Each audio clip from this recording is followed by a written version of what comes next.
Hello and welcome to today's presentation on two key topics, the nature and characteristics of population and the principle of sustainability. When we talk about population ecology, we are referring to a group of individuals of the same species living together in a particular area. There are two key characteristics we need to consider when studying population. First, size. The size of population refers to a total number of individuals living in a specific area of a region. The second, density. Population density is the number of people living per unit of area, usually measured in individual per square kilometer or mile. The third is the distribution. Population distribution refers to how individuals are spread out across a geographic area, whether concentrated in cities or dispersed in rural areas. The fourth, age structure. Age structure describes the proportion of individuals in different age groups within a population, such as children, working adults, and the elderly.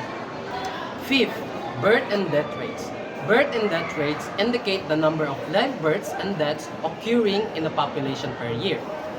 Sixth, the immigration and emigration. Immigration is the act of moving into a country to live there permanently, while immigration refers to leaving one's country to settle in another. The seventh is the growth rate. The growth rate is a measure of the percentage change in a specific value over time, often used to assess economic performance or population change. 8. Carrying capacity. Carrying capacity is defined as the maximum number of individuals of a species that an environment can sustain indefinitely without degrading the habitat. And the last one is the genetic diversity.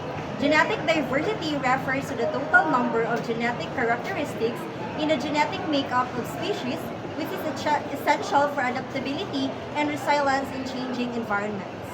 Environmental sustainability focuses on preserving and enhancing the natural environment.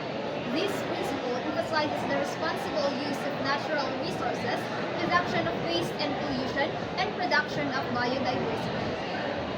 Social sustainability focuses on promoting equitable and inclusive communities that cater to the well-being of all individuals.